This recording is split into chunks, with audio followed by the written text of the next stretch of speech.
রাস্তায় রাস্তায় জ্বলছে ক্ষোভের আগুন। আটকে দেওয়া হচ্ছে দূরপাল্লার ট্রেন। ঘন্টার পর ঘন্টা স্তব্ধ হয়ে থাকছে জাতীয় সড়ক। আর নিজেদের ঘরের ভেতরে অবরুদ্ধ হয়ে পড়ছেন স্থানীয় জনপ্রতিনিধিরা। কোচবিহারের প্রত্যন্ত গ্রাম থেকে শুরু করে দক্ষিণ ২৪ পরগনার একেবারের প্রান্তিক এলাকা, পুরো পশ্চিমবঙ্গ জুড়ে আজ একটাই দৃশ্য। সকাল হতে না হতেই হাতে ব্যাংকের পাসবই, আধার কার্ড আর রেশন কার্ড নিয়ে হাজার হাজার নারী রাজপথে নেমে এসেছেন। তাদের চোখে মুখে তীব্র হতাশা আর ক্ষোভ, কণ্ঠে একটাই জ্বলন্ত প্রশ্ন: আমাদের অ্যাকাউন্টে প্রতিশ্রুত টাকা কোথায়?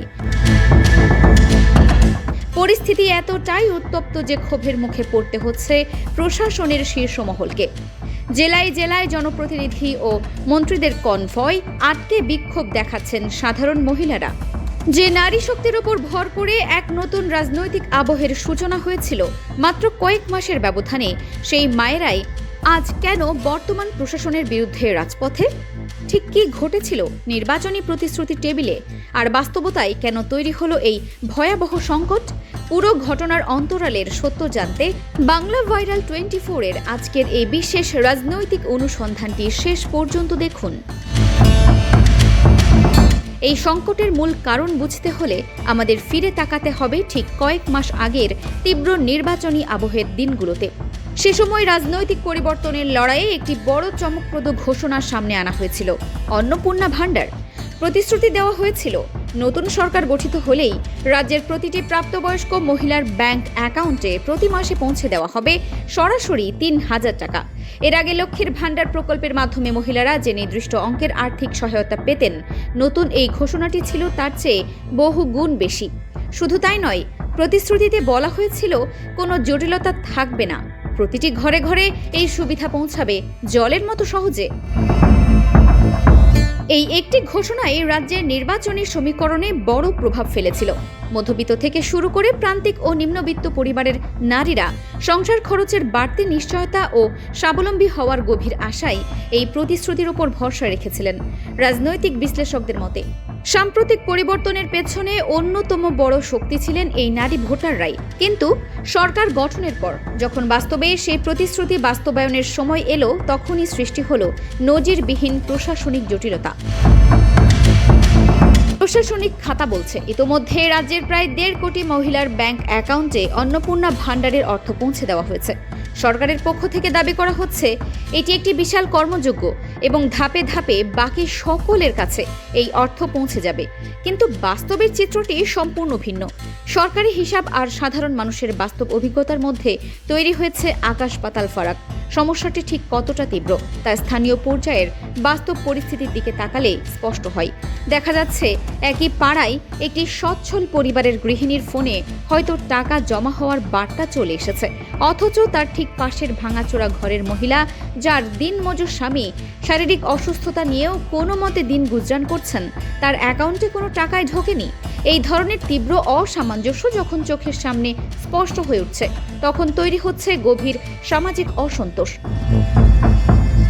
প্রশ্ন উঠেছে, সরকার প্রায় ৩৬,০০০ কোটি টাকার এই বিশাল বরাদ্দের প্রকল্পে অপচয় ও দুর্নীতি রুখতে গিয়ে যে নতুন ভেরিফিকেশন বা যাচাই প্রক্রিয়া চালু করেছে, তাতেই কি এই বিশৃঙ্খলা?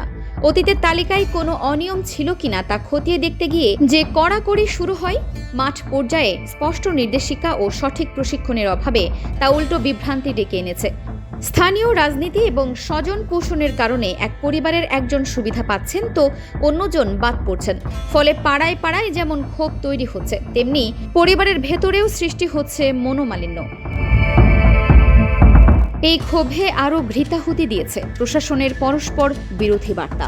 গত কয়েক মাসে বিভিন্ন স্তরের জনপ্রতিনিধিরা এই প্রকল্প নিয়ে এক এক সময় এক এক রকম বক্তব্য দিয়েছেন।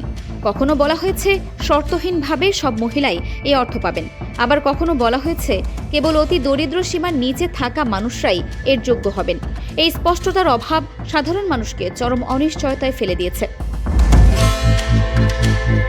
এর সাথে গভীরভাবে জড়িয়ে আছে প্রান্তিক পরিবারের মনস্তাত্ত্বিক ও দৈনন্দিন অর্থনীতির সংকট। গত কয়েক বছর ধরে প্রতি মাসে নির্দিষ্ট একটি সরকারি ভাতার টাকা পেয়ে গ্রামীণ ও মধ্যবিত্ত নারীদের একটি নিয়মিত আর্থিক ভরসা তৈরি হয়েছিল। সেই অর্থ হয়তো সংসারের সব চাহিদা মেটাতো না, কিন্তু বাচ্চার পড়াশোনার খরচ, বয়স্কদের ওষুধ কেনা কিংবা জরুরি প্রয়োজনে তা ছিল অত্যন্ত কার্যকর। এখন পুরনো সহায়তা বন্ধ এবং নতুন সুবিধার দীর্ঘসূত্রিতা, উভয় সংকটে পড়ে সাধারণ নারীদের সেই নিজস্ব অর্থনীতির ভিত্তি হঠাৎ করেই বড় ধাক্কা খেয়েছে। এই পুঞ্জীভূত ক্ষোভের বিস্ফোরণই আজ রাজপথে দেখা যাচ্ছে। বিভিন্ন এলাকায় প্রশাসনিক নেতৃত্ব ও বিরোধী দলনেতা শুভেন্দু অধিকারীর মতো শীর্ষ নেতৃত্ব যেখানেই যাচ্ছেন সেখানেই তীব্র প্রতিবাদের মুখোমুখি হচ্ছেন। রাস্তা আটকে প্ল্যাকার্ড, পোস্টার এবং ক্ষোভের বহিঃপ্রকাশ ঘটিয়ে মহিলারা সরাসরি জবাবদিহিতা চাইছেন। পরিস্থিতি নিয়ন্ত্রণে আনতে প্রশাসন বারবার নাগরিকদের ধৈর্য ধরার আহ্বান জানাচ্ছেন। শুভেন্দু অধিকারী জনগণের উদ্দেশ্যে বারবার জানাচ্ছেন যে এত বড় একটি প্রশাসনিক ডেটাবেস পরিচ্ছন্ন ও দুর্নীতিমুক্ত করতে কিছু আমলাতান্ত্রিক সময় লাগছে এবং প্রকৃত যোগ্যদের তালিকা দ্রুত চূড়ান্ত করা হবে। কিন্তু যার ঘরে চালের সংকট কিংবা সন্তানদের স্কুলের ফি বাকি, তাকে প্রশাসনিক পদ্ধতির দীর্ঘসূত্রতার যুক্তি দিয়ে শান্ত রাখা যে কতটা কঠিন তা রাজপথের এই চরম উত্তেজনাই প্রমাণ করছে। রাজনৈতিক ও অর্থনৈতিক বিশ্লেষকদের মতে বর্তমান প্রশাসন এখন এক জটিল সমীকরণের মুখে দাঁড়িয়ে। এই সংকট সমাধানের সামনে প্রধানত তিনটি পথ খোলা রয়েছে। প্রশাসনিক যাচাইয়ের কড়াকড়ি দ্রুত শিথিল করে পুরনো ডেটাবেসের ভিত্তিতে দ্রুত অর্থ ছাড় করা। এতে হয়তো সাময়িক ক্ষোভ থামবে, তবে অযোগ্যদের বাদ দেওয়ার মূল প্রশাসনিক লক্ষ্য ব্যাহত হতে পারে। দ্রুত গতিতে একটি নিরপেক্ষ ও প্রযুক্তি ভিত্তিক স্বচ্ছ তালিকা প্রকাশ করে বিভ্রান্তি দূর করা। দীর্ঘসূত্রতা অব্যাহত থাকলে এই তীব্র জনরোষ আগামী দিনের সার্বিক প্রশাসনিক ও সামাজিক স্থিতিশীলতায় বড় প্রভাব ফেলতে পারে। ইতিহাস সাক্ষ্য দেয়, মানুষের অর্থনৈতিক নিরাপত্তার প্রত্যাশা যখন সরাসরি আঘাতপ্রাপ্ত হয় তখন সেই ক্ষোভ দীর্ঘস্থায়ী রূপ নেয়। সামাজিক যোগাযোগ মাধ্যমে ছড়িয়ে পড়া হাজার হাজার সাধারণ পরিবারের এই ক্ষোভ কোনো বিচ্ছিন্ন ঘটনা নয়, বরং একটি গভীর সামাজিক অর্থনৈতিক বাস্তবতার প্রতিফলন।